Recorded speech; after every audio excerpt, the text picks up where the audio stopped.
Boa noite, queridos amigos. É com muita alegria que estamos aqui, ainda aqui envolvido nessa prece carinhosa do Geraldo, né? A gente ainda vai voltando aqui aos poucos, mas vamos sentindo aqui a alegria da presença de vocês. Quero dizer que, para nós, todos vocês que estão nos ouvindo, são pessoas muito especiais, porque nós estamos juntos, estamos mantendo as nossas atividades de evangelização dentro daquilo que é possível, apesar desse momento que estamos vivendo. E para nós é motivo de muita alegria poder tê-los aqui, pois isso é uma confirmação de que estamos juntos. Todos aqui, pessoas especialíssimas, né? Lideranças, evangelizadores, né? A gente não vai poder listar todos, né? Vou ter que passar essa, mas eu preciso destacar a presença do nosso querido amigo Tiago Aguiar, que é o presidente da Federação Espírita Amazonense, que com seu trabalho, né, árduo, está ali proporcionando esse momento aqui. E também queria registrar a presença da nossa querida evangelizadora de todos nós, nossa querida Lúcia Moisés, lá do Rio de Janeiro, que está aí conosco, acompanhando para nós. Para nós é motivo de muita alegria, Lúcia, a tua presença aqui conosco. E, claro, a gente sabe que o nosso encontro é um encontro estadual, mas também queremos dar as boas-vindas aos nossos amigos de todo o Brasil que estão participando conosco. E hoje nós temos aqui, né, esse tema para nós conversarmos, equidade e empatia na ação evangelizadora, e é um assunto muito importante para a gente, porque é um assunto que nos envolve sempre, né? A gente tem sempre esse desafio de trabalhar essas diferenças, né, que há dentro das nossas atividades de evangelização. Então, é importante que a gente tenha essas reflexões, porque o acolhimento ele precisa ser feito sempre nas atividades de evangelização, e ele só é efetivo se ele respeitar essas diferenças, né, que lá existem.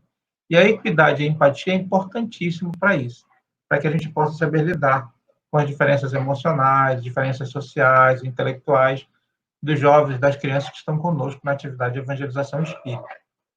E, como já foi anunciado, né, não tem assim muito o que dizer, temos hoje conosco uma pessoa muito especial. Quem é? É a Miriam Lúcia Herrera Mazotti Dulce, mais conhecida como a nossa querida Miriam. Seja bem-vinda, Miriam, que alegria ter você aqui conosco, como sempre. A sua presença é sempre um motivo de muita alegria pela sua forma carinhosa, como você conduz as atividades que você participa. Para ser bem breve, que bom, para ser bem breve e não me estendendo mais do que já me estendi, queria dizer da nossa alegria e apresentar a vocês, que ainda não conhecem, né? Muitos já conhecem, a nossa querida Miriam. Ela tem destaques acadêmicos a serem registrados, mas hoje nós vamos ficar aqui com a nossa casinha aqui da evangelização. A nossa irmã. A nossa irmã Miriam, hoje ela está responsável pela coordenação nacional da área de infância e juventude, junto ao Conselho Federativo Nacional, lá na FEB. Mas, acima de tudo, ela é uma irmã, uma companheira, alguém muito dedicada, que sempre deu bons exemplos para nós que estamos aí na lida da evangelização. E a gente tem que registrar a dedicação que a Miriam oferece para a evangelização espírita infanto-juvenil no nosso Brasil e no nosso mundo, porque ela tem sido uma das trabalhadoras atuais mais dedicadas e que tem contribuído significativamente, não só pela função que ela exerce, mas principalmente pela forma sempre carinhosa que ela oferece ao companheirismo no trabalho. Miriam, seja muito bem-vinda e que essa noite possamos estar juntos mais ainda nessa sintonia de amor pela evangelização espírita. Elvis, meu amigo, agradeço muito o carinho com que todos aí do nosso Amazonas nos recebem sempre com esse amor infinito. A família da IJ Amazonas nos inspira também, junto aos dedicados evangelizadores do nosso Brasil inteiro, né? Vocês são muito inspiradores para nós, dedicados semeadores, E é muito, muito bom. Para nós é uma honra, Elvis, estendendo a toda a equipe da nossa fé, da Federação Espírita Amazonense, a nossa gratidão pela oportunidade de estarmos aqui hoje. Esperamos que seja um momento leve de diálogo, né, Elvis? E isso é uma Em conversa, né? família. Uma conversa, exatamente. Estamos aqui em casa e o pessoal aqui, você conhece, é aquela turma de evangelização, o pessoal informal, trabalhador e amorosamente dedicado às crianças e aos jovens. Sem dúvida, queridos. E como é honroso podermos estar aqui juntos para dialogar sobre essa temática que, sim, ela é desafiadora por um lado, mas é altamente vivenciada por todo o movimento espírita, porque faz parte dos princípios do nosso trabalho. Lidar com a empatia, lidar com a equidade, é lidar com a evangelização no dia a dia, no cotidiano, né? Então é muito gostoso podermos trocar reflexões sobre essa temática, abraçando e desde já agradecendo a todos os que estão conosco, nos ouvindo, do nosso Amazonas inteiro, e também do Brasil e de todos os rincões que estão aqui dedicando esse tempo para podermos estar juntos e fortalecer esses elos de unificação, né, Elvis? É muito bonito a gente identificar esse momento singular da humanidade, mas como criativamente todos têm encontrado caminhos de fortalecer as pontes espirituais, as pontes de afeto, as pontes virtuais, mas mostrar que sim, é possível estarmos juntos nesse momento. Exatamente. Estamos juntos. Estamos juntos. Queridos, então eu vou pedir licença para iniciarmos a nossa breve introdução sobre essa temática. Vou pedir para nós compartilharmos uma tela agora, uma singela projeção, para que nós possamos conduzir alguns pensamentos iniciais sobre essa temática. E para iniciarmos essas nossas reflexões, eu gostaria de retomar a parábola do semeador, narrada por Mateus, e tão especialmente compartilhada no Evangelho segundo o Espiritismo, no capítulo Sede Perfeitos, né, onde tem lá o homem de bem, né, todas as reflexões oportunas sobre os caracteres da perfeição, os bons espíritas, e aí vem a parábola do semeador para também nos inspirar. E essa parábola, ela é narrada de uma forma muito especial, muito singular, porque narra que o Cristo, saindo de casa, foi à beira do mar, e lá se encontrava uma multidão à espera das suas palavras. Ele sentou-se numa barca e narrou essa parábola de uma forma a demonstrar, a aprofundar reflexões sobre as diversidades. E consta que ele iniciou a narrativa dizendo: aquele que semeia saiu a semear. Uma parte da semente caiu ao longo do caminho, e os pássaros do céu vieram e comeram. Uma outra parte das sementes caiu em lugares pedregosos, onde não havia muita terra. As sementes brotaram, mas, como não havia profundidade, as raízes eram fracas, quando surgiu o sol, as queimou. Depois, outra parte das sementes caiu sobre os espinheiros e cresceram as sementes, só que elas foram abafadas pelas sombras dos espinheiros.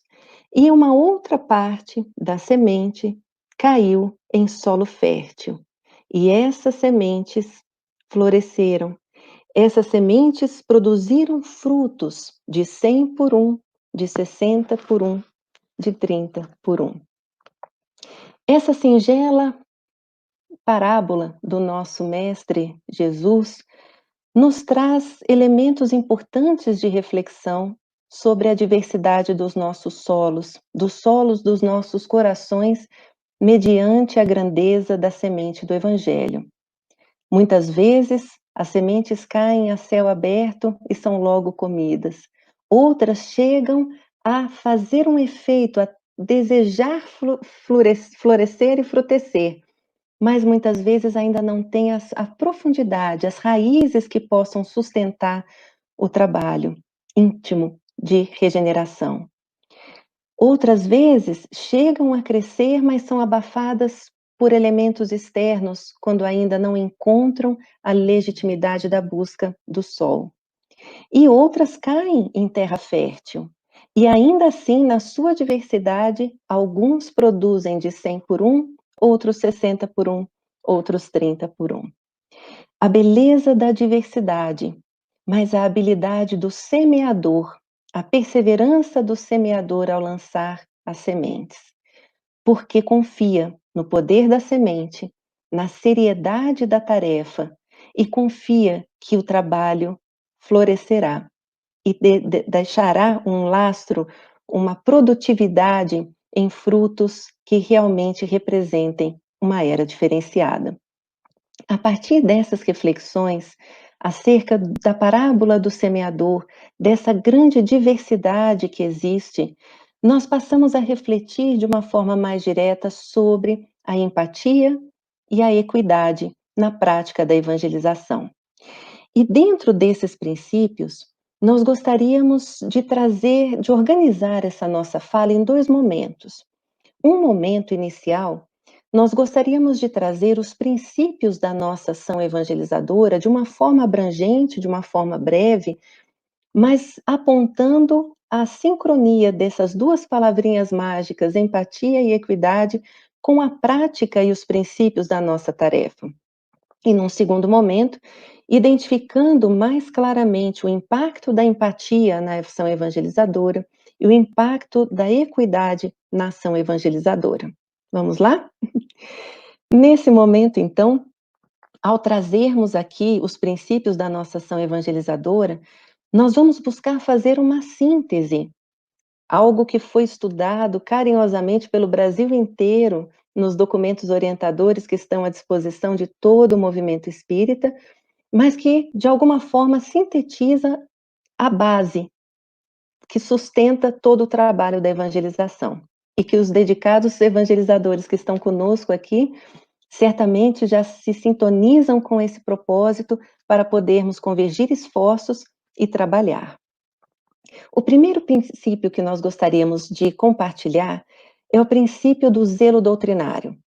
Todo evangelizador é um cuidador, é um zelador do pensamento de Jesus e de Kardec junto ao coração da criança e do jovem. E abordar a doutrina espírita na ação evangelizadora é um compromisso seríssimo assumido, pois nós temos o zelo em compartilharmos as verdades espirituais trazidas pelos espíritos superiores, não apenas de uma forma verbal, mas vivenciando junto à criança e ao jovem, fortalecendo esses princípios a partir de uma coerência entre o pensar, o sentir, o agir, o vivenciar com a criança e o jovem. E nós estamos falando de uma semente abençoada, uma semente que nos favorece ressignificar a vida, repensar a vida, ampliar o nosso zoom existencial e, de fato, favorecer a criança e ao jovem que estão agora recém-chegados ao orbe para que tenham uma reencarnação exitosa e segura. Então, é um compromisso mediante o pensamento do Cristo e de Kardec junto ao coração da criança e do jovem. E esse princípio, ele é altamente belo por nos trazer 3 aspectos da doutrina espírita, o tríplice aspecto, que por si só já nos encanta ao favorecer, no campo das diversidades humanas, o elemento de conexão com a doutrina espírita. O nosso Bezerra de Menezes, nosso amado coordenador do movimento espírita, nos alerta de uma forma muito doce que a doutrina espírita é um patrimônio que precisamos zelar, mas com muita atenção para mantermos esse tríplice aspecto que é indissolúvel. Aquele que se afeiçoa pela religiosidade vai se aproximar da doutrina pela religião, mas vai encontrar na doutrina a ciência e a filosofia. Aquele que mais se interessa pela filosofia, pelos pensamentos mais complexos, de onde eu vim, para onde eu vou, por que eu estou na Terra, entra pelo campo da filosofia, pela curiosidade filosófica, mas vai encontrar a ciência e a religião. E também aqueles que se interessam mais pelas ciências ao adentrarem por meio de uma curiosidade científica, de um interesse em aprofundamento científico, acaba encontrando a religião e a filosofia. Então é belíssima a nossa doutrina espírita, porque ela permite que, na diversidade dos interesses, dos propósitos e até da nossa subjetividade humana, nós possamos nos espelhar na doutrina, por diferentes ângulos, mas percebendo que ela é una e nos favorecendo uma diferente forma de viver. Então esse zelo, esse princípio, ele é extremamente importante para nós. O segundo princípio que nós gostaríamos de destacar aqui é a concepção da criança e do jovem como espíritos imortais em processo de desenvolvimento e aprendizagem. Isso implica reconhecer que todos nós estamos em obras.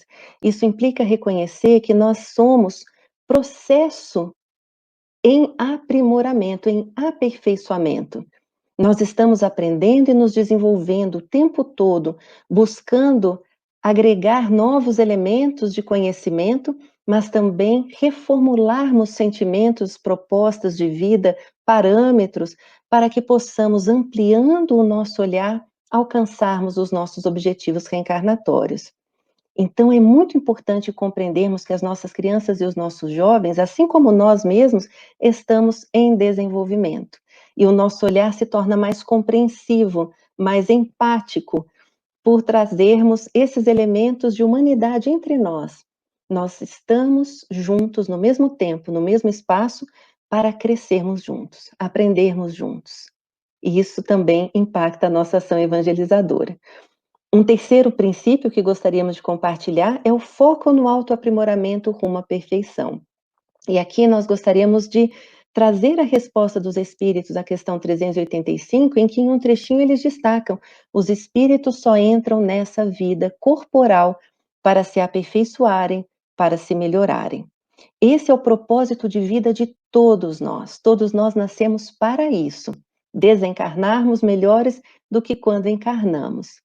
E para esse intuito, nós temos vários elementos nas nossas vidas que se somam numa convergência de propósitos para que possamos acertar, para que possamos ter êxito. E aqui nós compartilhamos uma reflexão de O Livro dos Espíritos, num comentário de Kardec, a questão 171, onde ele ressalta e vai explicar de uma forma mais detalhada as explicações dos espíritos e coloca: todos os espíritos tendem para a perfeição.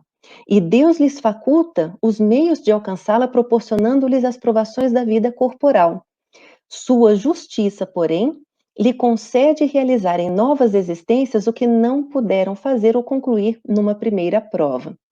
Não obraria Deus com equidade, nem de acordo com a sua bondade, se condenasse para sempre os que talvez hajam encontrado, oriundos do próprio meio onde foram colocados e alheios à vontade que os animava, obstáculos ao seu melhoramento.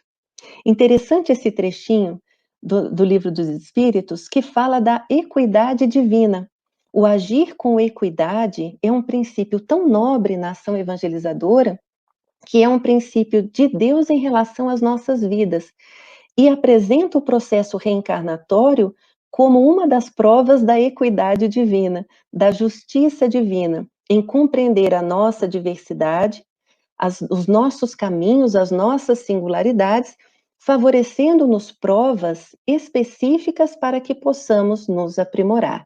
E isso significa que nós recebemos as provas que precisamos para podermos ser melhores amanhã do que fomos hoje.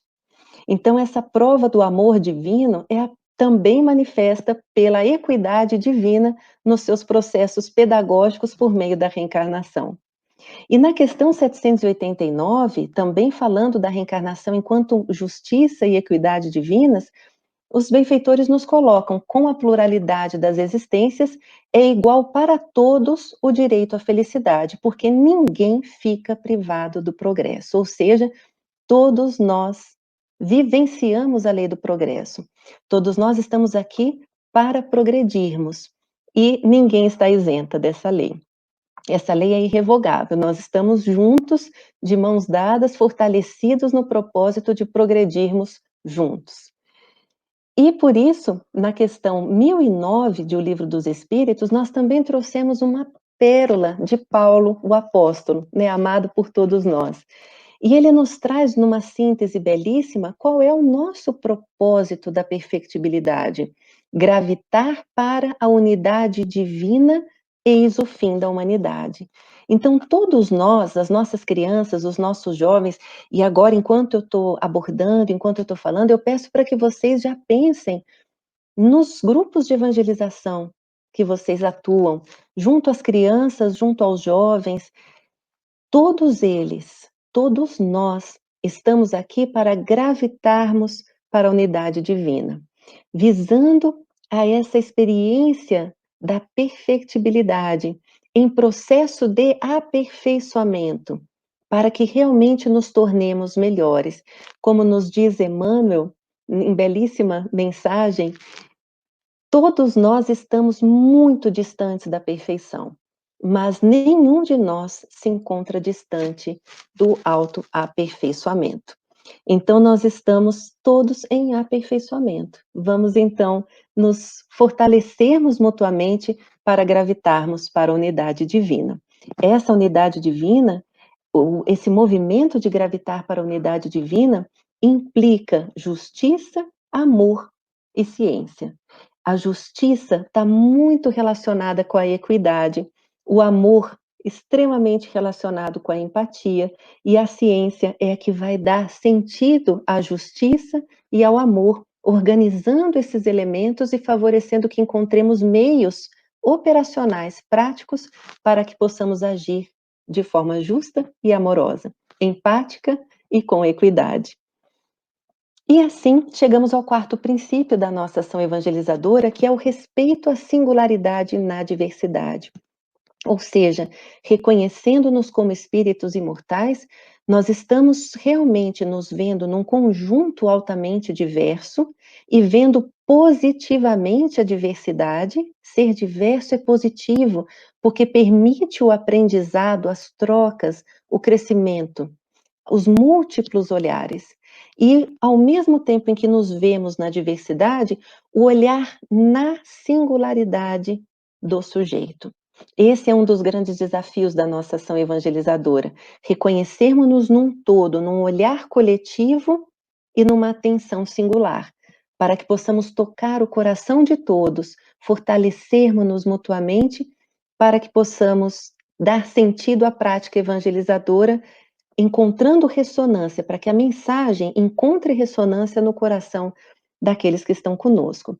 E é por isso que nós trouxemos duas questões do Livro dos Espíritos também, mostrando exatamente essa fundamentação, essa base doutrinária dessas reflexões, em que, no capítulo 9 da Lei de Igualdade, é perguntado, Kardec pergunta aos benfeitores: perante Deus são iguais todos os homens? E os benfeitores respondem: sim, todos tendem para o mesmo fim, e Deus fez suas leis para todos. Dizeis frequentemente: o sol luz para todos, e enunciais assim uma verdade maior e mais geral do que pensais. Então, sim, nós somos todos iguais perante Deus. Nós temos a paternidade divina em nós, mas é reconhecida a nossa diversidade na forma de proceder, na forma de caminhar. E logo na questão seguinte, falando da questão 804, os benfeitores aprofundam essas reflexões falando das desigualdades de aptidões, por exemplo. Deus criou iguais todos os espíritos, mas cada um destes vive há mais ou menos tempo e, consequentemente, tem feito maior ou menor soma de aquisições. A diferença entre eles está na diversidade dos graus da experiência alcançada e da vontade que obram, vontade que é o livre-arbítrio. Então, no uso do nosso livre-arbítrio, nós vamos conquistando elementos, adquirindo novas conquistas, aprendizados, vamos aumentando o nosso acervo de conhecimento, o nosso acervo de experiências também, acertando, nos equivocando muitas vezes, caindo, levantando, e isso nos constitui enquanto sujeitos em aprendizado, enquanto espíritos em evolução. E essas múltiplas experiências vão naturalmente fazendo parte da nossa constituição mais subjetiva, para que possamos fortalecer a nossa identidade enquanto espírito, os nossos gostos, os nossos sonhos e os nossos projetos de vida também. Então, nós vamos nos constituindo na nossa singularidade a partir desses ideais, a partir dessas experiências que são consolidadas. E essa singularidade, essa diversidade, ela vai se manifestar em diferentes pontos, nas nossas diversidades intelectuais ou cognitivas, e que podemos também observar entre aqueles que estão conosco, as nossas crianças e os nossos jovens. Nós podemos observar também uma diversidade emocional, aqueles que são mais seguros, mais extrovertidos, aqueles que são mais tímidos, mais reservados, mas não necessariamente menos atentos e participativos, aqueles que gostam de compartilhar as ideias, o que aconteceu, aquele que gosta de ouvir. Então, são múltiplas formas do relacionar eu-outro. E é muito bonito quando o evangelizador exerce essa sensibilidade empática de compreender que todos ali estão no mesmo propósito de gravitar para a unidade divina, mantendo as suas singularidades, os seus estilos, os seus gostos, as suas experiências. Além dessas diversidades, também existem as diversidades sociais, também provocadas nesses contextos diversos que nós vivemos no mundo, às vezes disparidades sociais bem grandes, e que também nos exige um olhar singular para que possamos alcançar os corações de todos indistintamente. Então nós podemos, a doutrina espírita é para todos, né? O espiritismo é para todos. Então, como é bonito quando a gente consegue compreender qual vai ser o melhor caminho para chegar a essas diferentes realidades, nem melhores, nem piores, os caminhos que são úteis para levar consolo aos corações que sofrem, independentemente das classes sociais, aos corações que muitas vezes perambulam pelas ruas sem sentido de vida e que também não escolhe classe social. Então, são sofrimentos muitas vezes silenciosos que uma palavra de consolo à luz da doutrina espírita pode ser útil no momento certo. E além dessas diversidades, também as diversidades culturais, quantas diversidades nós encontramos dentro do nosso próprio Brasil, por exemplo, né? Os nossos irmãos que estão aqui de outros estados nos assistindo, como é bonito esse trabalho de unificação do movimento espírita, respeitando as singularidades culturais, mas mantendo a unidade de propósito. Então, também trabalhar com essa diversidade cultural, mesmo em outros países, considerando também culturas distintas, processos relacionais, sociais distintos.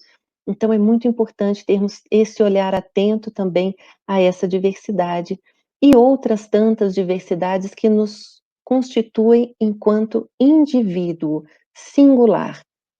É a nossa impressão digital, é a nossa história. Nós estamos diante de 30 impressões digitais singulares ali conosco.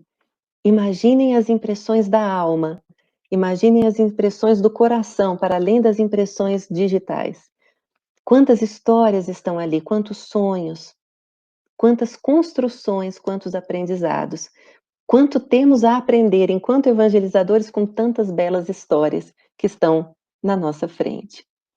E é por isso que chegamos ao quinto princípio da ação evangelizadora, também fazendo essa ponte com a empatia, com a equidade, lembrando da formação do ser integral. Esse lembrete, pensar, sentir e agir, que faz parte de um princípio evangelizador fundamental. Realmente, o trabalho da evangelização não é apenas a transmissão do conhecimento. A ação evangelizadora implica chegar ao coração e às mãos. Por isso que esse quadrinho aqui é tão conhecido pelos nossos evangelizadores e é tão bem visto pelos nossos evangelizadores do Brasil inteiro. Porque nós estamos compreendendo esse momento como um momento de transformação. O pensar, o sentir e o agir, o estar com a criança e com o jovem, é exatamente promover momentos significativos, repletos de sentido. Por isso não basta apenas o pensar, é preciso tocar o coração, é preciso a vivência do amor, para termos efetivamente o trabalho no bem, o fazer, né? O pensar, o sentir e o agir, cabeça, coração e mãos, conhecimento doutrinário, aprimoramento moral, transformação social. A ação evangelizadora implica essa ação conjunta. E para isso nós chegamos no nosso sexto princípio, que é o da contextualização e sentido de vida. Toda ação evangelizadora só tem sentido quando contextualizada. Quando nós conseguimos fazer pontes de significado com todo esse olhar diferenciado que a doutrina espírita nos favorece, mas trazendo elementos de realidade, que permita associações, conexões entre aquilo que está sendo levantado, trazido de uma forma tão libertadora como a doutrina espírita, à minha vida. Então aí eu consigo sim trazer um sentido diferenciado, eu consigo compreender as desigualdades sociais, eu consigo compreender o contexto de mundo que nós estamos vivendo, eu consigo ter um olhar diferenciado sobre a pandemia a partir da ótica espírita, eu consigo compreender de uma forma diferenciada as minhas relações familiares a partir da ótica espírita, eu consigo me compreender, compreender as minhas angústias, alguns medos, a partir da ótica espírita e que vai me favorecer um caminhar mais seguro. Por isso que as pontes com o contexto de vida são fundamentais, sempre. E esse é um princípio também intransferível da nossa ação evangelizadora. E aí nós chegamos no sétimo princípio, que é a busca, é o investimento continuado na qualidade da tarefa. E todos também temos investido muito, até em estudos conjuntos, para aprimorarmos a qualidade doutrinária, zelarmos pela qualidade pedagógica, relacional e organizacional. Esse movimento do pensar junto é fundamental para que, de fato, consigamos alcançar esses objetivos de uma forma conjunta. Zelar pela qualidade do trabalho implica um investimento simultâneo e um zelo para que possamos caminhar juntos nesse propósito.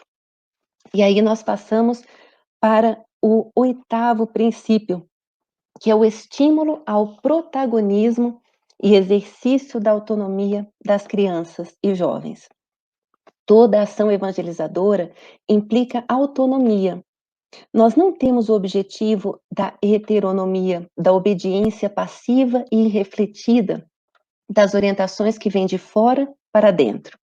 O objetivo da ação evangelizadora é promover autonomia, para que a nossa criança e o nosso jovem possam adotar as escolhas mais saudáveis e escolherem os caminhos seguros da sua existência a partir do uso do próprio livre-arbítrio.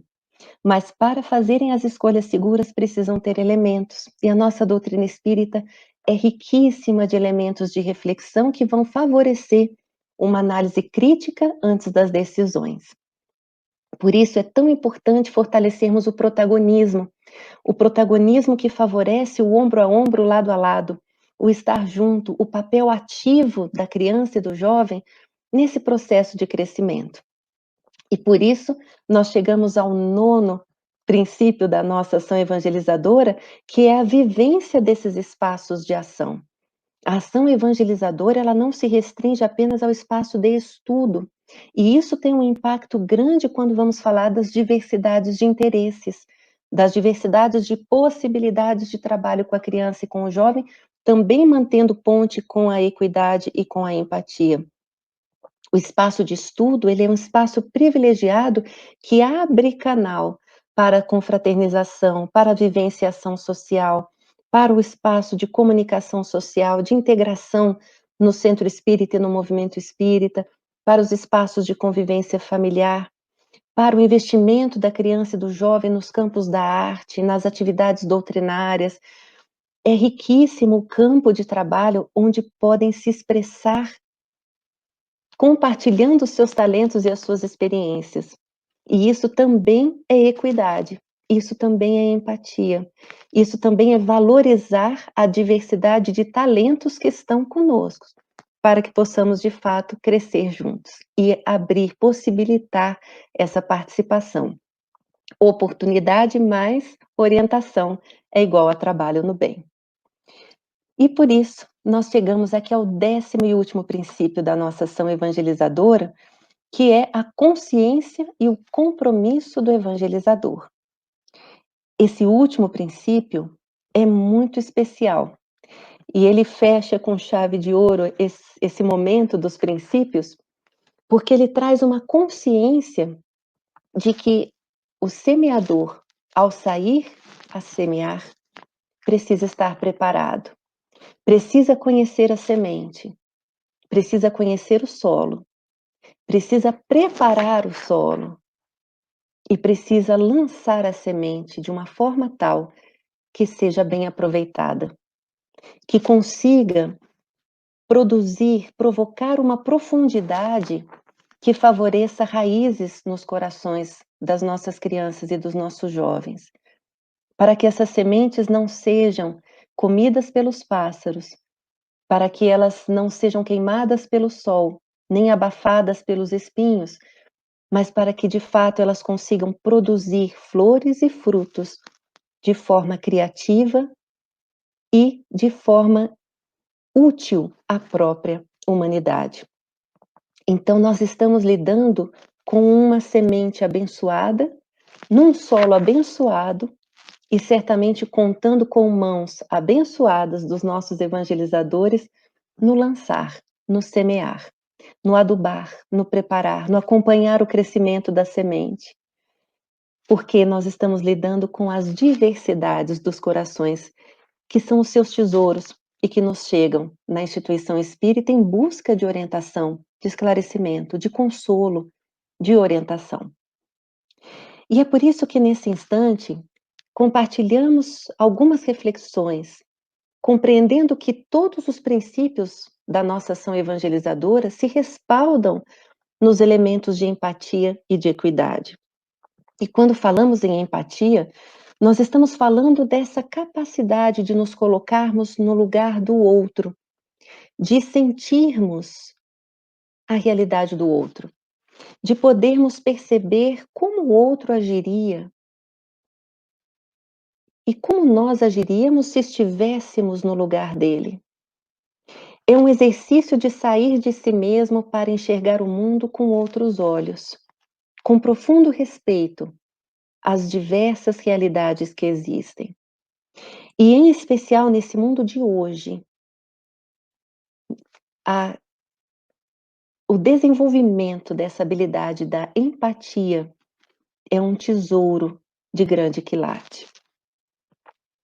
O exercício da empatia é um desvincular-se do eu, do ego, do egoísmo, para nos fortalecermos num olhar de propósito de auxílio à realidade do outro.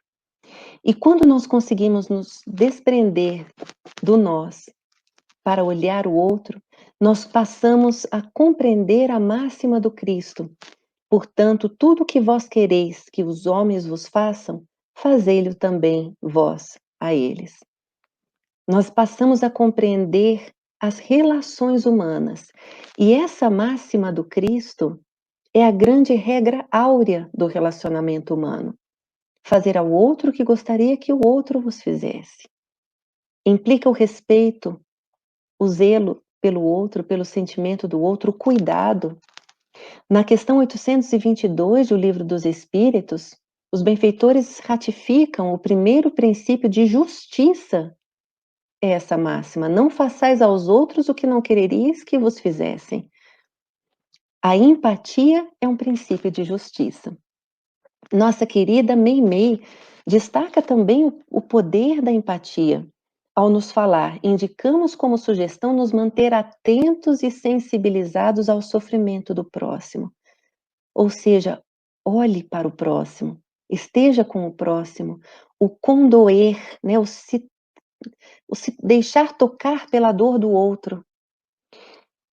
Estar atento a esse sofrimento do próximo, abraçando com sincero afeto os seres frágeis que se encontram na infância. Precisamos agora, mais do que nunca, de menos teoria e de mais sentimento. Olha que chamado de empatia que a nossa Meimei nos faz.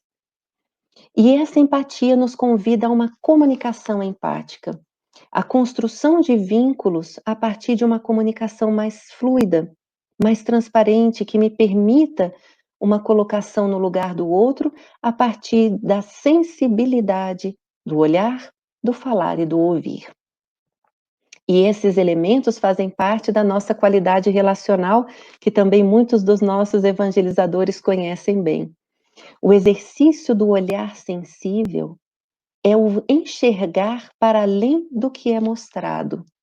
Quantas vezes nós estamos com as nossas crianças e com os nossos jovens, e muitas vezes eles não manifestam diretamente ou não verbalizam algo que nós percebemos. Nós sentimos que algo não está bem. Nós estamos conseguindo ver para além do que a criança gostaria de estar transmitindo. Muitas vezes nós sentimos que existe alguma dor, que existe alguma angústia, algum medo, e mesmo sem precisar explicitar, o simples fato de estarmos juntos e muitas vezes darmos as mãos, já é um exercício empático que fala: eu estou vendo o que você está sentindo e respeito profundamente esse seu sentimento. Nós estamos falando também da sensibilidade do olhar para a diversidade das formas de ver. E muitas vezes existem maneiras de ver que são diversas das nossas, e por isso é importante o comunicar. Porque eu parto de um princípio ou de um ponto de vista e o outro parte de outro ponto de vista. E muitas vezes estamos vendo a mesma realidade sob óticas diferentes. Por isso é importante o exercício desse olhar. Quando nós estamos com a criança e com o jovem, nós estamos vendo a ponta do iceberg, mas existe um universo submerso de sonhos, de expectativas, de experiências, de aprendizados que não nos compete conhecer, mas nos compete reconhecer que existe e respeitar. Então, esse universo submerso, que é dele, que é dela, merecem nosso completo respeito. E nós vamos sempre zelar por esse universo que é a nossa criança e que é o nosso jovem, e que trazem essas expectativas do estar conosco para aprenderem e para se fortalecerem para as adversidades da vida. Nossa querida Amélia Rodrigues, ao falar dessa sensibilidade do olhar de uma forma diferenciada, nos diz: não deve ser tratado como um adulto em miniatura, nem como um infantil de prolongado curso, nem apressar-lhe o desenvolvimento, assim como não lhe retardar a conquista dos patamares mais elevados. Antes, ajudá-lo a viver cada fase da sua existência dentro dos padrões que lhe correspondam às necessidades evolutivas. Compete ao educador vigiar-lhe as manifestações das tendências e hábitos arraigados, trazidos de outras experiências reencarnacionistas para serem corrigidos ou estimulados com ternura e amor. Olha que belíssima forma de trabalhar o olhar sensível, aquilo que o meu evangelizando traz, de forma muitas vezes silenciosa, mas que ao observarmos a tendência de alguma postura, de algum comportamento, já trabalharmos de forma a burilar, a potencializar as suas virtudes e a educar as suas dificuldades. Isso é olhar sensível, sem muitas vezes precisar explicitar, mas já trazendo elementos de reflexão para que as raízes sejam formadas em seu coração. Nosso querido Emmanuel também nos alerta de uma forma bem interessante, num apelo ao Cristo. Senhor Jesus, faze-nos observar por misericórdia que Deus não nos cria pelo sistema de produção em massa, e que por isso mesmo cada qual de nós enxerga a vida e os processos de evolução de maneira diferente. Esse apelo que Emmanuel nos faz é um apelo de quem reconhece a obra artesanal da providência divina. Deus não nos cria num sistema de massa, nós não somos feitos por produção industrial, nós estamos em processos singulares de desenvolvimento e por isso mesmo aprendermos a enxergar o mundo de formas também singulares, que merecem respeito nos seus diferentes ritmos, nos seus diferentes passos. E fechamos essa reflexão do olhar sensível a partir de uma máxima do Cristo: "E por que reparas tu no argueiro que está no olho do teu irmão e não vês a trave que está no teu olho?" Como muitas vezes o exercício do olhar sensível significa reconhecer as traves próprias também, para que possamos limpar as nossas visões, deixá-las menos turvas, para podermos enxergar aquilo que o outro tem de melhor, para podermos investir adequadamente. As melhores virtudes das nossas crianças e dos nossos jovens, muitas vezes aquelas que apresentam maiores dificuldades, mas quando são reconhecidas naquela virtude, se transformam completamente numa aula de evangelização, por exemplo, num dos encontros de estudos. E isso é tão rico podermos valorizar as potencialidades que cada um traz na alma. Mas também entramos na escuta sensível, que é exatamente a escuta dessa diversidade, sabendo que somos plurais e que estamos em comunidades plurais. Reconhecermos que muitas vezes a necessidade de escuta é exatamente para compreendermos os pontos de vista diferenciados, para podermos entrar em diálogo, para podermos entrar num consenso, num acordo, para podermos compreender os diferentes pontos de vista. E essa necessidade do ouvir é uma necessidade narrada por Tiago: "Mas todo homem seja pronto para ouvir, tardio para falar e tardio para se irar." E Emmanuel, no livro Caminho, Verdade e Vida, vai explicar um pouco essas reflexões ao dizer: analisar, refletir, ponderar são modalidades do ato de ouvir, a importância do ouvir. É indispensável que a criatura esteja sempre disposta a identificar o sentido das vozes, sugestões e situações que a rodeiam. Por isso é tão importante a escuta sensível. E muitas vezes escutar o silêncio. Muitas vezes escutar o que não tem voz.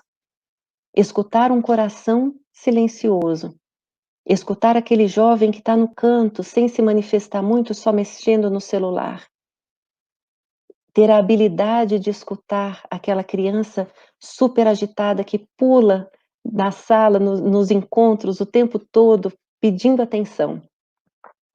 E muitas vezes, o que ela quer nos dizer com essa atitude? O que ela quer nos dizer? O que aquele jovem quer nos dizer com essa atitude? Como alcançá-lo? Então, esse exercício da empatia implica a escuta, muitas vezes, do que não é dito. E a partir dali, compreendermos que quem ouve, aprende. Nós aprendemos quando ouvimos, a despeito de não nos exercitarmos muito nisso. Quem fala doutrina, um guarda, o outro espalha. Só aquele que guarda na boa experiência espalha com êxito. Então, para que possamos espalhar bem, precisamos ouvir bem. E aí fechamos também com a máxima do Cristo: ouça quem tem ouvidos de ouvir, que é exatamente a máxima que fecha a parábola do semeador. Então, que tenhamos esse ouvido de ouvir para poder compreender a boa semente e fazê-la frutecer. E com isso nós chegamos no último elemento da empatia, que é a fala sensível. O falar de uma forma cuidadosa, lembrando-nos também com muito carinho das 3 peneiras de Sócrates, que muitos de vocês conhecem.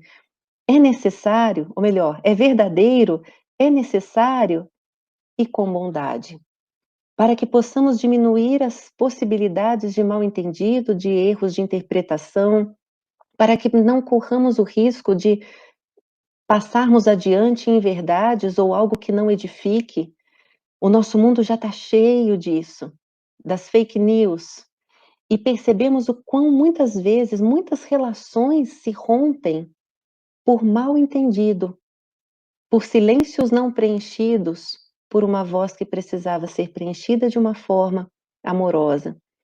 Então é preciso termos cuidado com essas peneiras, em especial quando estamos na ação evangelizadora com as nossas crianças e os nossos jovens. A ação evangelizadora não expõe, não constrange, ela educa. E para isso é preferível trazer para perto e orientar do que expor em público. Em público, se for o elogio. Mas se for para chamar a atenção de algum ponto, que seja no privado, no diálogo, orientando, explicando. Isso é fundamental para que possamos construir vínculos de confiança, que é o principal objetivo do vínculo empático. A empatia nos favorece estreitamentos de vínculos de confiança numa ação evangelizadora. E confiança é a palavra-chave de qualquer evangelização. Nós então estamos falando de uma sensibilidade para jamais proferir algo de negativo ou de mal, mas ainda zelarmos, para além do que falar, do como falar. Realmente zelar por uma comunicação afetuosa, que permita um conforto naquele que ouve, que permita à criança e ao jovem sentir em vocês, evangelizadores, um vínculo de amorosidade, essa confiança que se torna intransferível. E é muitas vezes ao seu coração que a criança e ao jovem vai recorrer quando muitas vezes tiver uma dúvida, uma reflexão, um questionamento mais profundo acerca da vida. Por isso, nós também encerramos essa etapa da empatia na perspectiva da fala, lembrando de uma passagem do Cristo: a boca fala do que está cheio o coração. Por isso, então, nós trazemos aqui essas reflexões sobre o processo empático como necessário, é estruturante da ação evangelizadora.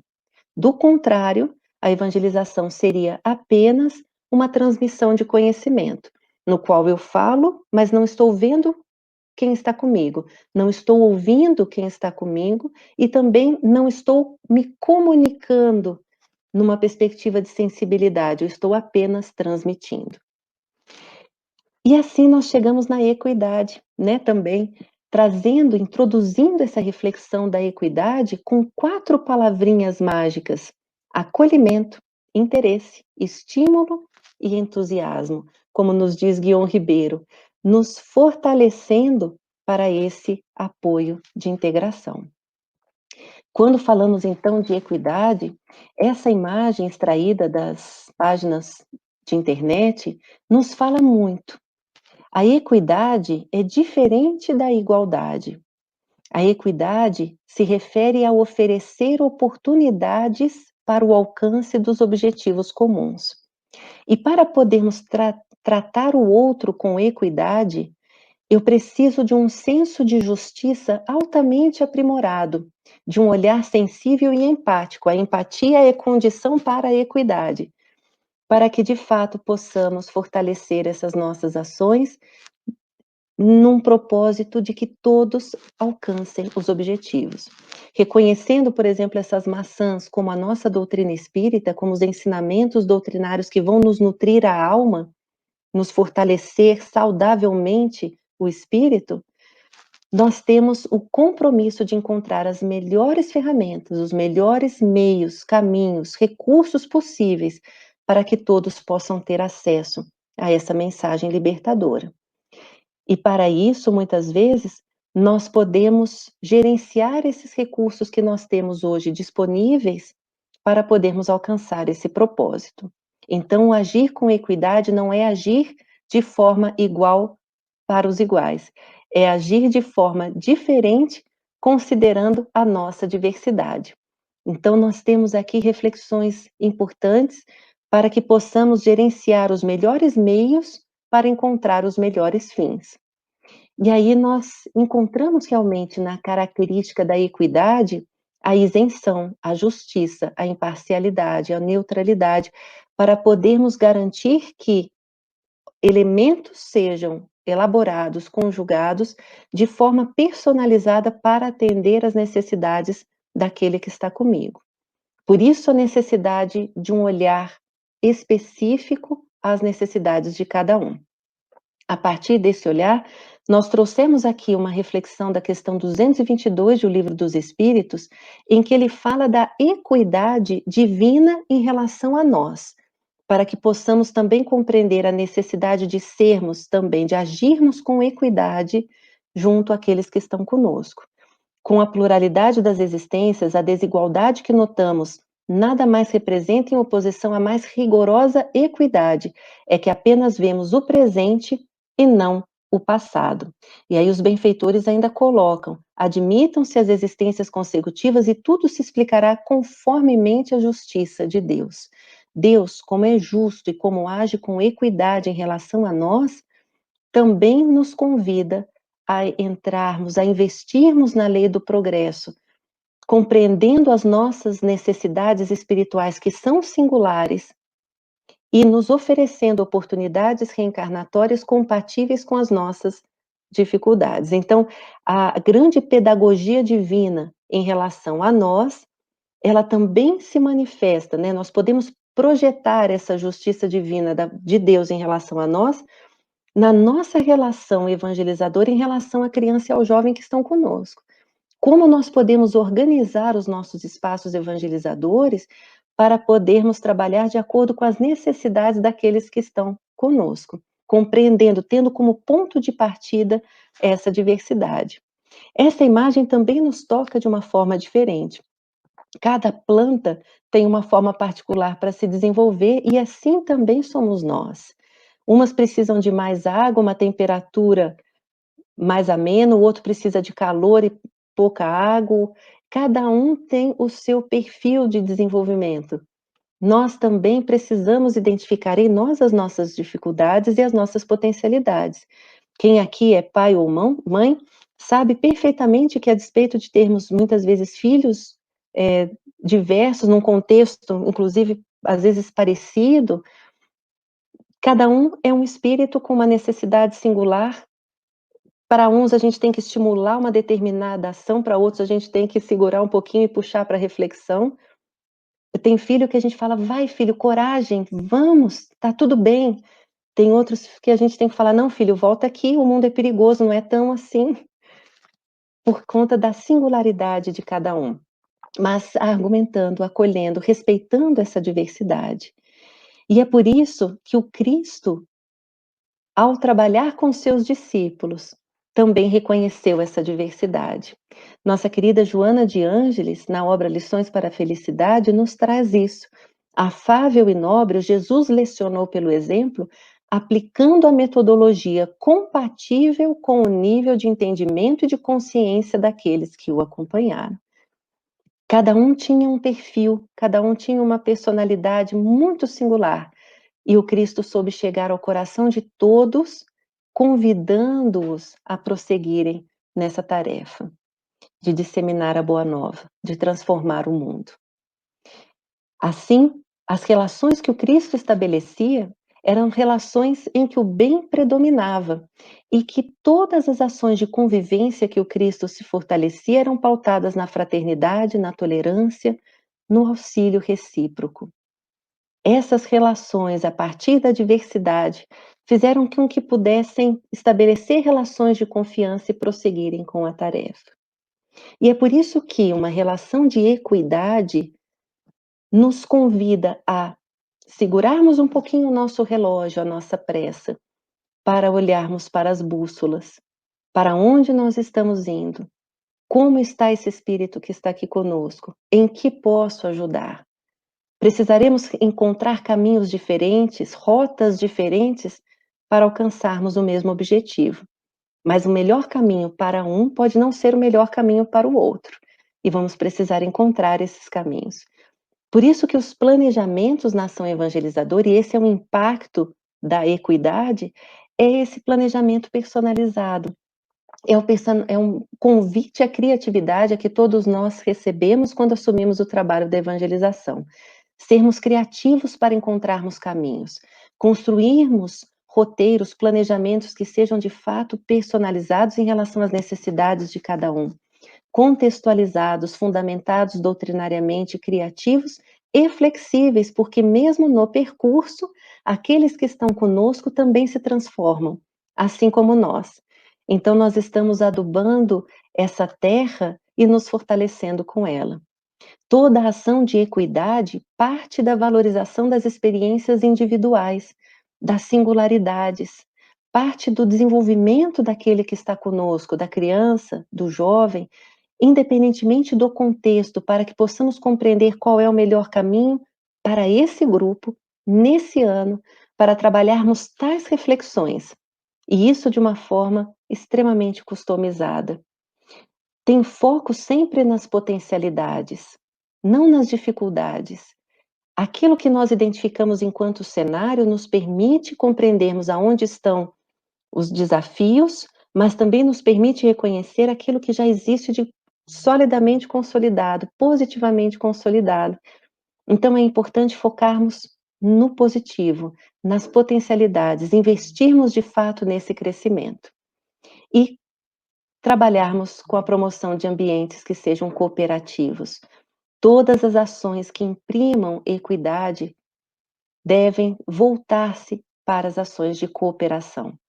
Estarmos juntos, trazermos elementos que favoreçam a troca, o intercâmbio, onde todos se sintam protagonistas e corresponsáveis pelo processo.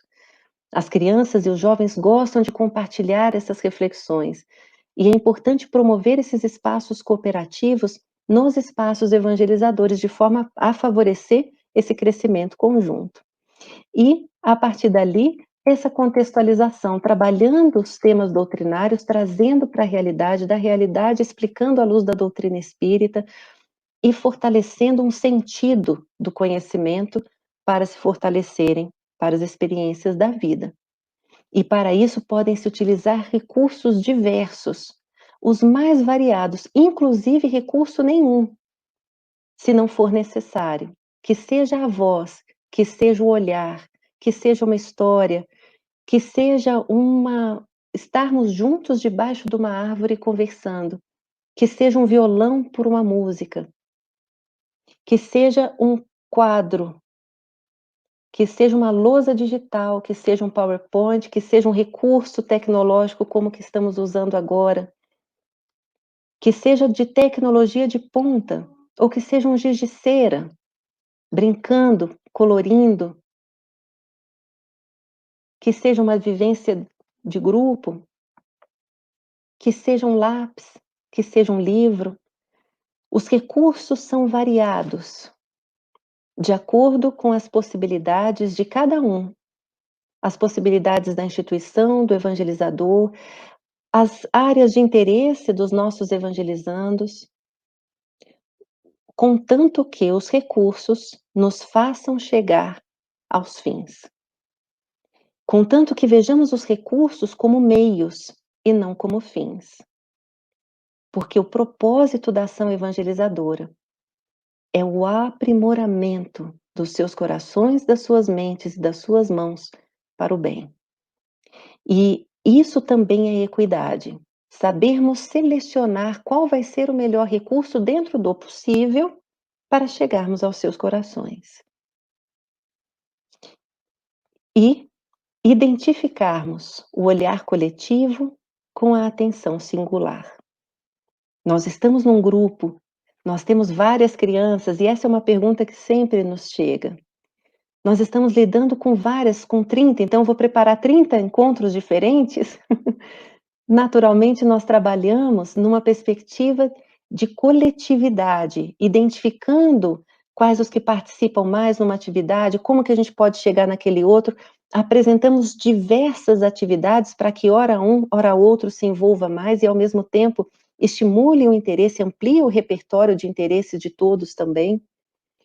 Isso tudo para que possamos fortalecer o senso de grupo, o senso de pertencimento, mas o olhar e a atenção, a despeito de ser coletivo, está no coração daqueles todos que estão conosco.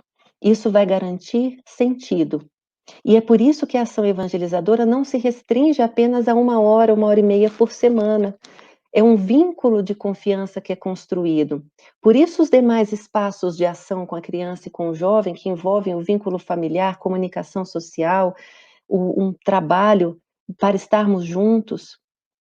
Então, nós estamos encontrando caminhos alternativos, criativos, para fortalecermos esse senso de equidade e estarmos com todos aqueles. E para finalizarmos, trazemos aqui a pergunta que nos chega ao coração e que compartilhamos com todos. Cristo agiu com equidade e empatia em todos os momentos. Nós, enquanto evangelizadores, estamos representando o coração de Jesus junto às crianças e aos jovens. Como Jesus receberia a todos na instituição espírita? Que nós possamos então nos espelhar nesse coração amoroso, no nosso guia e modelo para a humanidade inteira e sentir esse amor, sentir esse zelo, essa justiça, a equidade do Cristo em relação a nós, a empatia do Cristo em relação a nós, para que possamos multiplicar esse amor, essa justiça e essa empatia para as nossas crianças e para os nossos jovens também, lembrando-nos da parábola do semeador. E assim como o semeador saiu a semear, que nós, evangelizadores, possamos sair a evangelizar a todas as gentes, por todos os meios. E como nós temos visto no nosso mundo agora, como os meios digitais, o semear virtual tem ocorrido de uma forma belíssima também, sem deixar, naturalmente, os espaços vazios e ociosos no momento em que precisam ser preenchidos pelo amor, pela verdade, pelo conforto, pelo consolo. E nós vamos identificar que nessas terras sedentas, férteis, nós encontramos sim um campo de girassóis buscando a luz do Cristo, buscando o amor, buscando a verdade, buscando o consolo da doutrina espírita para se fortalecerem na jornada reencarnatória. Por isso nós agradecemos aos irmãos aqui nessas breves reflexões iniciais e nós convidamos para semearmos com amor sempre. Fico então aqui à disposição dos amigos da nossa querida equipe FEA, para o que pudermos ser úteis e fortalecendo naturalmente o sentimento de equidade e de empatia para com todos os que estão conosco. Maravilha, Miriam, maravilha. Esse agora é o momento das palmas, pessoal. Tá? O pessoal está aí batendo palma, é agora, tá? E a gente fica muito, muito feliz de ter ouvido essas palavras, Miriam, suas reflexões.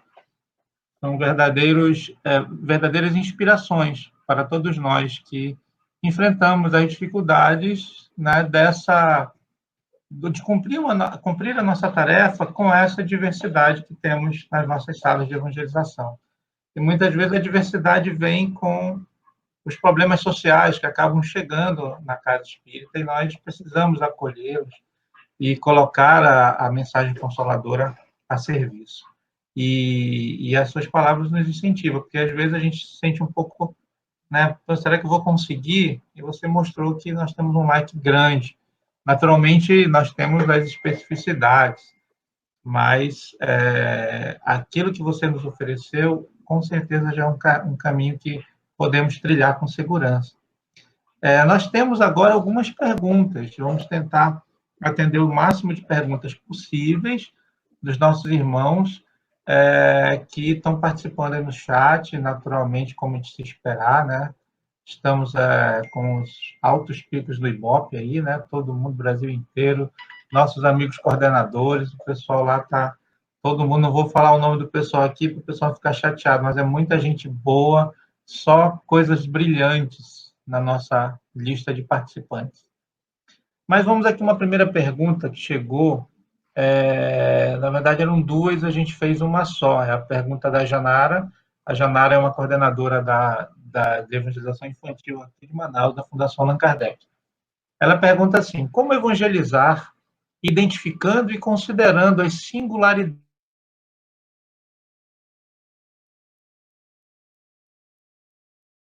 de evangelizar?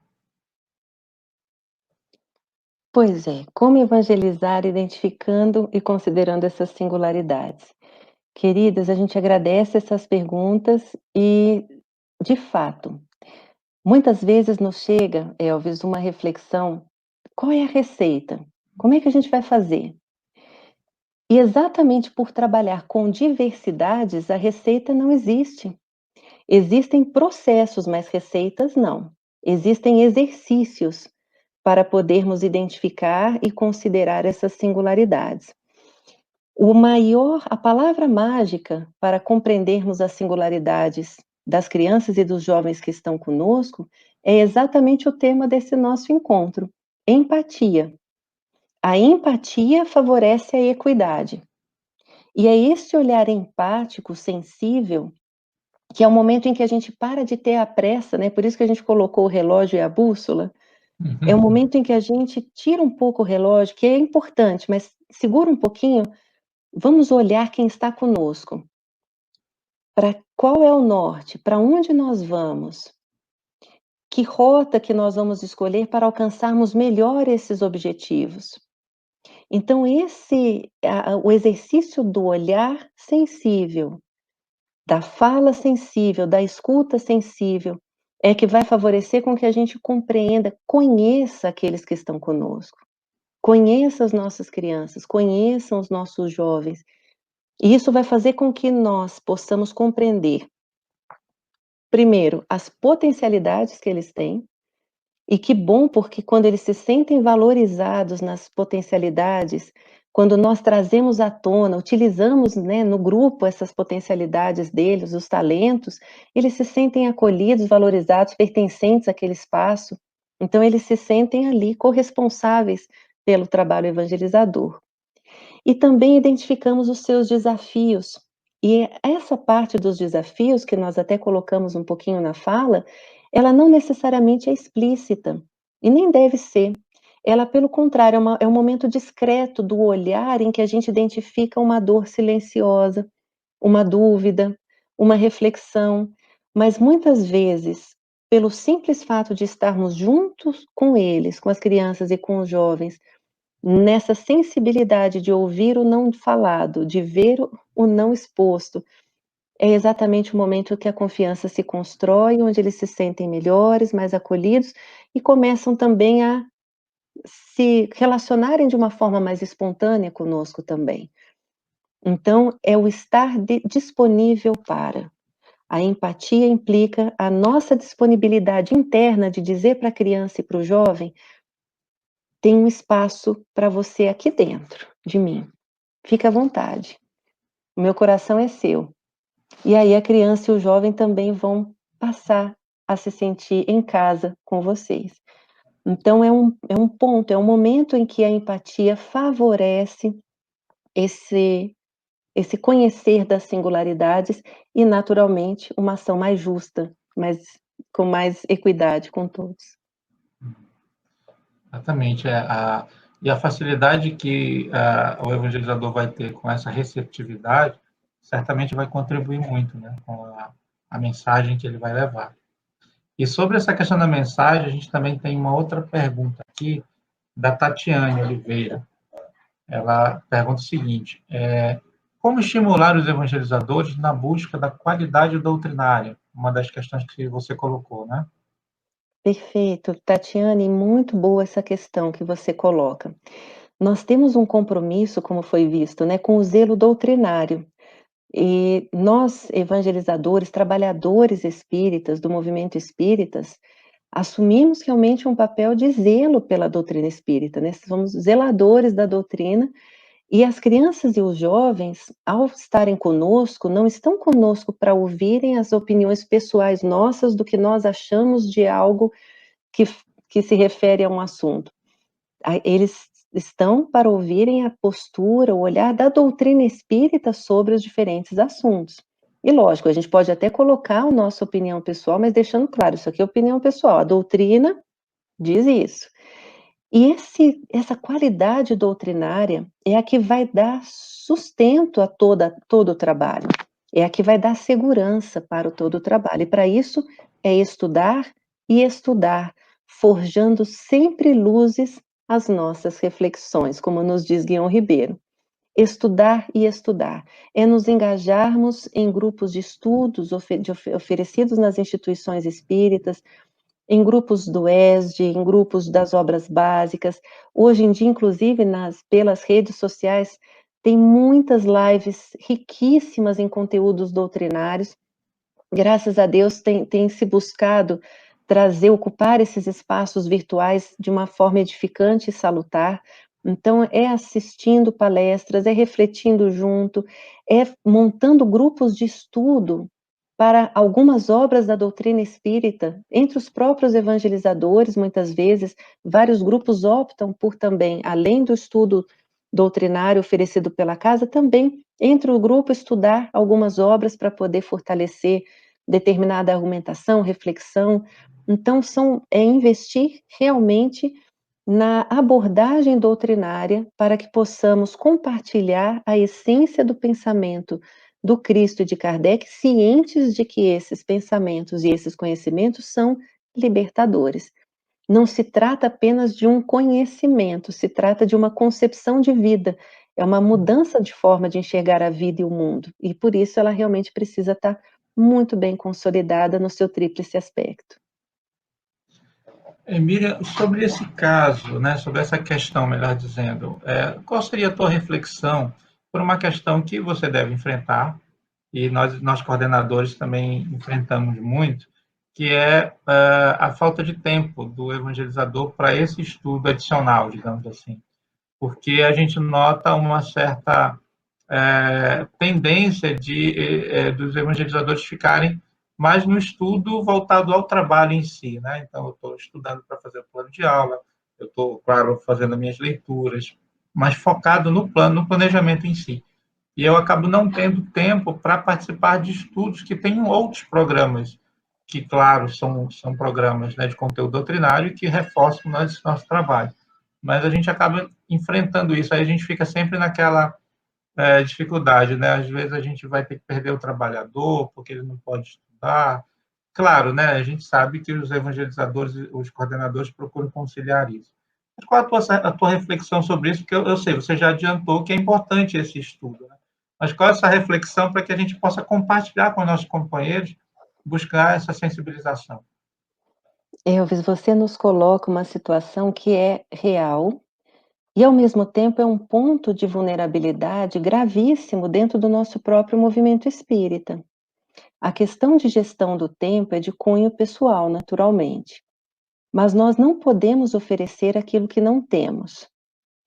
Então, o que nós percebemos é que muitas vezes o trabalho fica fragilizado e comprometido, muitas vezes, por equívocos doutrinários. Intencionais? Não, os equívocos não foram intencionais, mas ocorrem. E quando nós estamos falando com criança e jovem, nós temos o compromisso de apresentar a doutrina espírita com a pulcritude com que nós recebemos. Nós temos um zelo, nós temos um compromisso com o pensamento de Kardec. Nós temos um compromisso com o pensamento do Cristo.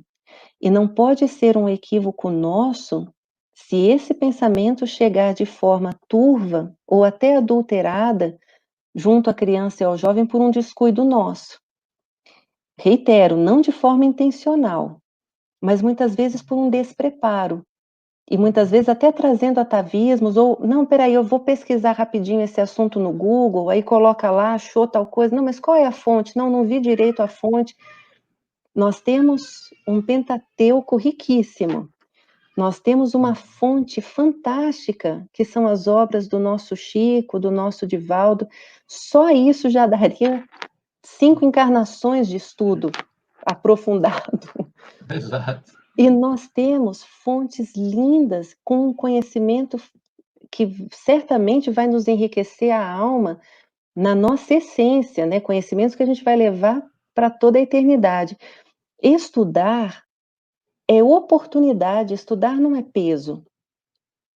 E muitas vezes até nós, de uma forma equivocada, acabamos passando isso para os nossos jovens e para as nossas crianças, sem perceber. Ao invés de passar a beleza do estudo, vamos ler tal obra, olha que lindo, gente, nesse livro aqui a gente encontrou isso, ó, nesse outro aqui a gente encontrou, e ir trazendo, estimulando a curiosidade, muitas vezes a gente já leva a versão compacta, o resumo, e esquece de oferecer o banquete, né? A gente fica no aperitivo, mas não oferece o banquete. Exato. Então, hoje, por exemplo, a gente tem várias lives, várias cápsulas, né, aquelas pétalas pequenas de 5 minutos de palestra, são excelentes. para abrir e provocar a curiosidade para você ir lá no livro depois e se aprofundar. Então é muito importante, e isso eu agradeço muito você ter colocado essa reflexão, e a Tatiane também, porque nós corremos o risco de vulnerar o trabalho por uma pequena vigilância, mas de grande impacto. Não é à toa que, por exemplo, o movimento espírita hoje tem um compromisso de formação de leitores e de valorização, de promoção do livro espírita como elemento de sustentabilidade para o próprio movimento espírita. O livro espírita é estratégico para a gente porque está na fonte, é a fonte dos conhecimentos doutrinários. Se fragilizarmos a base do qual nós todos aprendemos e enriquecermos o nosso trabalho, nós acabamos fragilizando a tarefa como um todo. Então, gestão do tempo e compreender. Eu acho que vai para além, a gestão do tempo está muito relacionada à prioridade, né, Elvis? Compreendermos o estudo como prioridade. E para compreender o estudo como prioridade, é compreender o estudo como oportunidade de crescimento, como elemento prazeroso da vida. E temos realmente livros e estudo para várias encarnações.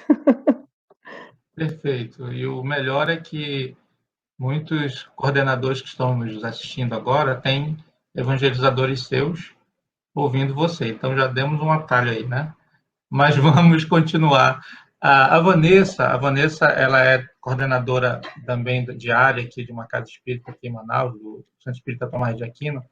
Ela fez a seguinte indagação: como incentivar o evangelizador a compreender a diversidade de realidade, formação e comportamento que se apresentam nos jovens e crianças e utilizá-las a favor do processo educativo reflexivo? Ok, Vanessa. Essa reflexão que você traz é exatamente o estímulo para que o evangelizador evangelize, de fato. Esse é o papel do evangelizador, né, na prática, reconhecer essa diversidade para que a própria criança e o próprio jovem possam refletir sobre, inclusive, as suas próprias condutas, as suas singularidades, para se posicionarem de forma reflexiva e efetiva na vida. Então, é muito rica essa reflexão que você traz, essa pergunta que você traz, no sentido de encontrarmos caminhos e metodologias que favoreçam a vivência da mensagem espírita e não apenas a fala. Quando nós estamos em encontros presenciais, físicos, muitas vezes nós partimos de uma vivência onde aquela temática ela é contextualizada para depois trazermos as reflexões doutrinárias, trazermos a interface de como todos se sentiram com as vivências e reflexões que foram promovidas.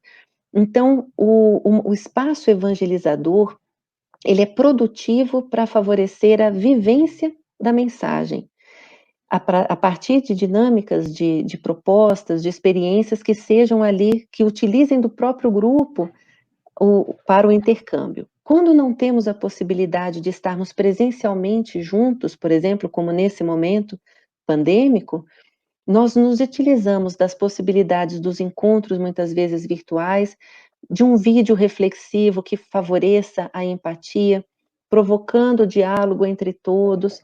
Então, se buscam também caminhos para que o tema ele esteja devidamente contextualizado e faça com que a criança e o jovem extraiam da experiência a mensagem. E ao extraírem a mensagem, aprofundar, vinculando a fundamentação doutrinária. Então, isso faz com que se tenha sentido e favoreça uma contextualização adequada. Evita o risco de transformar apenas em teoria, para que ele de fato traga para a vida e fala: "Opa, espera aí, esse sentimento eu já tive, então como é que eu vou trabalhar com esse sentimento para a gente poder dar sentido e realmente transformar uma ação?". A palavrinha que você utilizou, reflexiva, ela é bem oportuna, exatamente por favorecer a transformação. A reflexão é exatamente o elemento que liga o pensar, o sentir para o agir. Perfeito, perfeito. Miriam, a gente está indo já para os finais, mas nós ainda temos 3 perguntas que eu acho que dá tempo de a gente atendê-las. Eu só vou inverter aqui a ordem para que a gente possa fazer um vínculo entre o que você acabou de falar com uma próxima pergunta, e eu vou passar depois para as outras duas que têm a ver com essa fase que nós estamos vivendo da pandemia. Mas a pergunta, então, que eu vou fazer agora é do nosso amigo Geraldo. O Geraldo, a maioria dos que estão assistindo conhece, nosso querido Geraldinho, liderança aqui no Estado. Pessoal muito querida, pergunta o seguinte: numa realidade muito líquida, com crianças e jovens mergulhados nesse contexto, como trabalhar conteúdos para um público não tão afeto ao aprofundamento? Geraldinho, querido, muito oportuna a sua reflexão.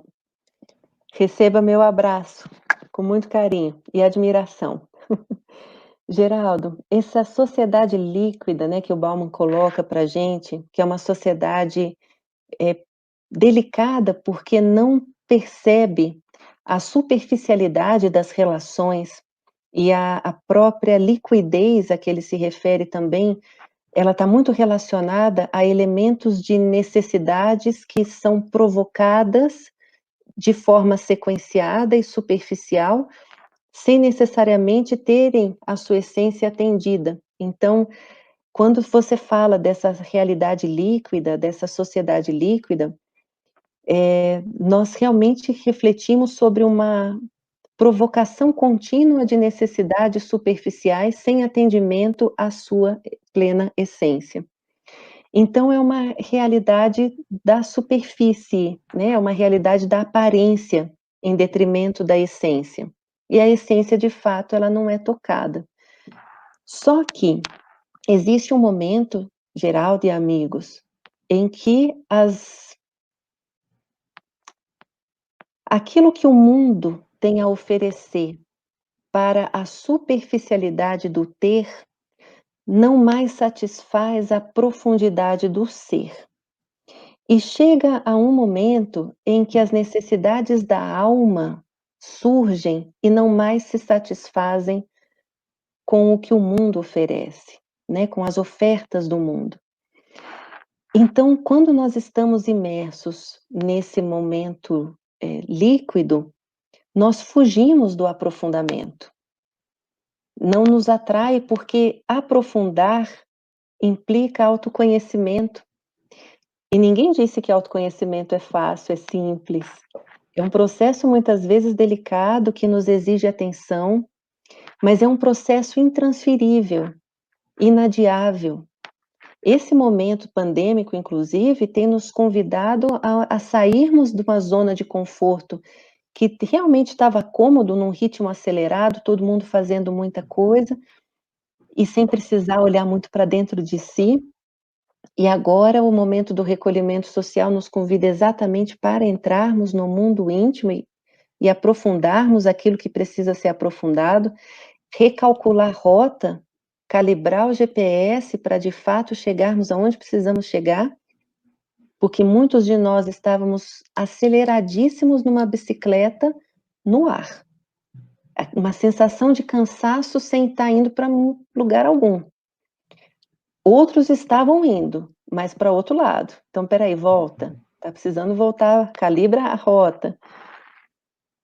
Outros já estavam com o norte, mas não estavam mais com a bicicletinha, estava precisando ajustar a bicicleta para poder chegar mais rápido. Estava até calibrado, mas estava lento. Então, estava cada um num processo. O espaço do aprofundamento é exatamente o espaço de calibragem do nosso GPS. É um processo delicado, é um processo sério, é a vivência legítima da reforma íntima, mas é para isso que a gente veio. Fugir disso é protelar o inevitável.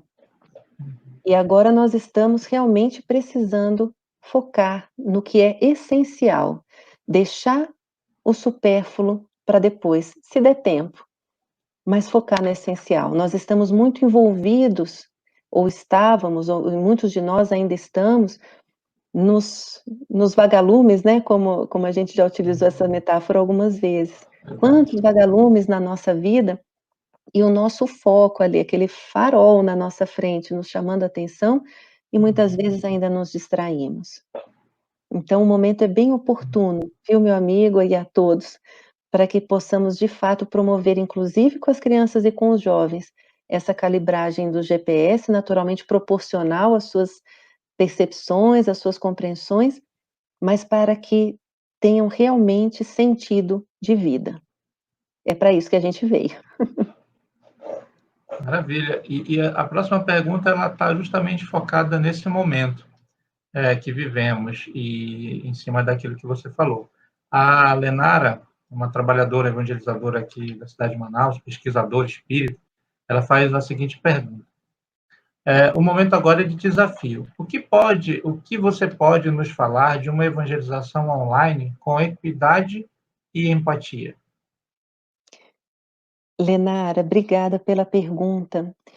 É um momento desafiador para todos, né? Então, todos nós estamos buscando encontrar os melhores caminhos para chegarmos às mentes, corações e mãos das nossas crianças e jovens à distância, considerando uma distância física, mas jamais uma distância afetiva. O cuidado que muitos evangelizadores do Brasil inteiro e do mundo também estão tendo é exatamente no sentido de fortalecer pontes virtuais para que as pontes espirituais estejam garantidas.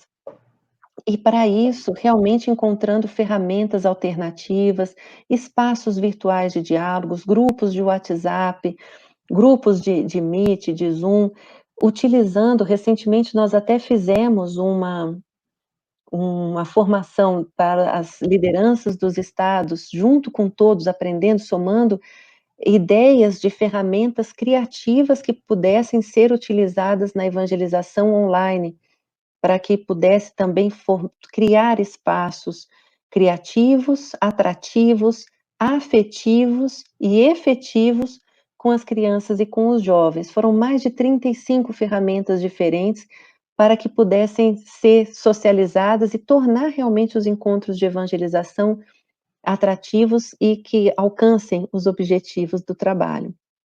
E, acima de tudo, fortalecendo esses laços, os momentos de escuta, a família sentir que tem ali um ponto de apoio, a criança e o jovem continuar sentindo pontes de contato com o evangelizador. Muitos grupos de juventude, por exemplo, começaram a fazer evangelhos no lar online, entre os grupos.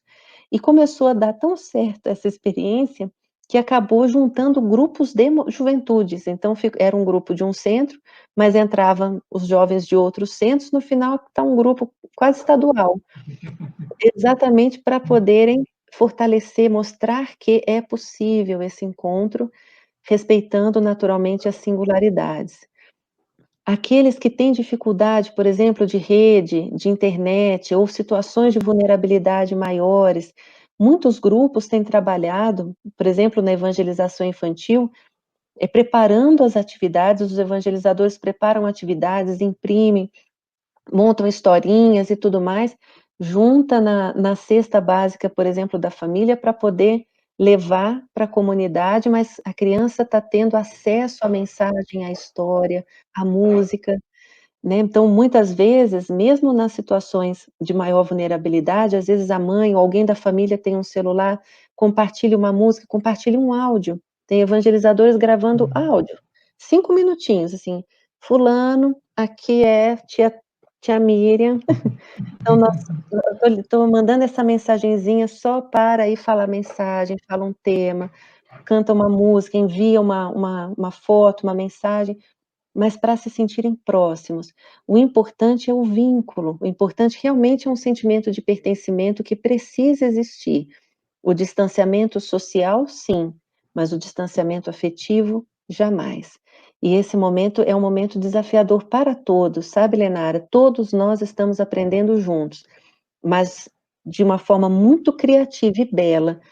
Podemos dizer que encontramos no nosso Brasil alternativas muito bonitas. Estamos encontrando no mundo dedicados semeadores de vários países, trabalhando pela difusão da Boa Nova de uma forma muito bonita. Então, ninguém tem medo de aprender, ninguém tem medo do trabalho, está todo mundo buscando cada vez mais caminhos criativos para poder chegar à Boa Nova nos corações. Então, é possível. Vamos lá. Maravilha. Nós temos, então, mais uma perguntinha. Na verdade, nós temos outras, a gente teve que limitar por causa do tempo. A gente pede desculpas e compreensão dos nossos amigos que não puderam ter suas perguntas aqui, mas nós vamos fazer contato para ver como a gente pode ajudar. Mas a gente já está indo, realmente temos poucos minutos, né? A Miriam já vai ter que ser sucinta e não tem como acrescentar mais. Mas ainda temos uma perguntinha que eu acho que tem muito a ver com o que virá, com os próximos passos que daremos, né, nas nossas atividades, que fala da volta após a pandemia. A Camari, que pergunta o seguinte: ao retornarmos à evangelização pós-pandemia, como acolhermos as crianças e os jovens no centro espírita? Essa é uma pergunta que todos os evangelizadores estão se fazendo. Até porque nós estamos descobrindo um caminho virtual que tem se mostrado possível e necessário, efetivo e afetivo, com singularidades na sua forma de desenvolvimento, abrindo estradas virtuais para além das espirituais que já estão ali sólidas, mas o nosso momento presencial, ele tem uma singularidade também. E não são ações substitutivas, né, elas estão agora temporariamente substituindo, realizando, abrindo muitas vezes fronteiras, permitindo outras participações, mas nós também temos a riqueza dos nossos encontros presenciais e muitas das reflexões, acho que é Tamara, né, estão sendo direcionadas Camari. Muitas dessas reflexões estão sendo direcionadas para que possamos fortalecer os nossos encontros presenciais, mas sem desconsiderar as estradas virtuais que foram construídas também, até de uma forma híbrida, até de uma forma complementar. Muitas vezes a gente pode continuar realizando os nossos encontros presenciais, por exemplo, tendo a retaguarda dos encontros virtuais como espaços de troca, de compartilhamento, de atividade de integração. Muitas das ferramentas que estão sendo exploradas agora, conhecidas, desenvolvidas, elas podem inclusive ser aplicadas nos próprios encontros presenciais também. E nada impede que, no caso de participação de outras pessoas, de terem momentos, né, esses espaços também consolidados, como, por exemplo, esse Evangelho no Lar que eu falei há pouco, nada impede que ele continue ocorrendo, mesmo tendo os encontros presenciais junto. Então, cada situação vai exigir um olhar também muito singular, da própria equipe gestora, da equipe de evangelizadores da instituição espírita, para que fortaleça esse olhar inclusivo. A equidade com que se busca na evangelização, ela é inclusiva. E a proposta, né, é inclusão digital, é inclusão social, é inclusão afetiva, é inclusão de todas as singularidades que existem. Então, vamos encontrar caminhos para que possamos estar em consonância e em coerência com os princípios da nossa evangelização, seja no formato presencial com o virtual, seja em formato híbrido, sejam com atividades simultâneas, mas a melhor maneira vai ser a maneira em que vai atingir a todos, mantendo esses vínculos e os objetivos da tarefa. Tá bom? Maravilha, maravilha. Miriam, estamos no nosso horário. Priorizamos essas respostas porque a gente acha muito importante, principalmente porque é a nossa forma de conversar diretamente com os evangelizadores que estão aqui conosco. De qualquer forma, a gente vai passar direto, vamos encerrar nós aqui, nós íamos ter aqui uma palavrinha da Dani, que é a coordenadora estadual, mas ela já me autorizou aqui a gente encerrar para não passar muito do horário, a gente estava programado para terminar exatamente agora, às 21h30. Então, nós já vamos passar para o encerramento, com as nossas palavras de agradecimento, Miriam, profunda gratidão, não só pelo dia de hoje, que foi muito especial para a gente, mas também por todo o trabalho que você e sua equipe oferecem ao movimento espírita brasileiro na área de infância e juventude. A gente só tem mesmo que agradecer e comemorar por essa possibilidade a gente estava te aguardando, né, para a gente fazer isso presencialmente, mas virtualmente, de qualquer forma, foi do mesmo jeito salutar, produtivo. A gente agradece também a participação de todos os, especialmente dos coordenadores das nossas casas espíritas que estão aí nos ouvindo. Um abraço especial para os nossos amigos coordenadores e evangelizadores do interior do estado do Amazonas, com a nossa profunda admiração, pois sabemos das dificuldades que a geografia impõe e o trabalho de evangelização espírita infanto-juvenil, ele é um pouco mais exigente, porque a gente sabe que a dificuldade de logística é muito complicado. Mas nós temos servidores do Cristo dedicados e admiráveis, que eu gostaria até de citá-los, mas infelizmente não dá aqui. Meus amigos do interior recebam o nosso abraço. E Miriam, com essas palavras de gratidão, a gente queria te convidar para as suas palavras finais. Se você puder nos dar a alegria de fazer a prece para a gente, para nós encerrarmos o nosso 7º encontro estadual de coordenadores de infância e juventude. Elvis, irmão, nós que agradecemos muito pelo carinhoso convite, temos muita admiração por toda a equipe, essa equipe da IJ Nacional, que todos vocês integram, nós encontramos realmente corações muito dedicados, muito amorosos no nosso país inteiro. E repito, vocês nos inspiram. São trabalhos belíssimos espalhados. Parabéns a todos os evangelizadores que estão aqui nos assistindo com essa escuta sensível, com esse olhar amoroso, e nós estamos unidos todos nessa família espírita, nessa família de semeadores, de evangelizadores, dedicados, buscando oferecer o melhor para todas as nossas crianças e jovens. É uma honra estar com vocês e que os benfeitores espirituais então possam nos envolver nesse instante, envolver a cada lar, envolver a cada evangelizador que está aqui conosco, rogando aos benfeitores espirituais para que possa inspirá-los a prosseguirem, a semearem, a compreenderem os solos diversos e a lançar as sementes com segurança e alegria, com imensa gratidão pela oportunidade de conhecer a nossa doutrina espírita e expandi-la pelos diferentes rincões da nossa terra. Nossa gratidão, Senhor Jesus, por confiar nessa linda equipe que em seu nome se dedica com todos os recursos possíveis para aproximar a sua mensagem de amor dos corações das crianças e dos jovens. Fortaleça, Senhor Jesus, a cada um, para que multipliquem os seus talentos e alcancem os propósitos de bem servir na sua seara, atendendo ao chamado do alto. Ide e evangelizai a todas as gentes. Gratidão, Senhor Jesus, envolva-nos na sua paz, hoje e sempre. Que assim seja. Que assim seja. Uma boa noite a todos, queridos. Grande abraço da equipe AIS.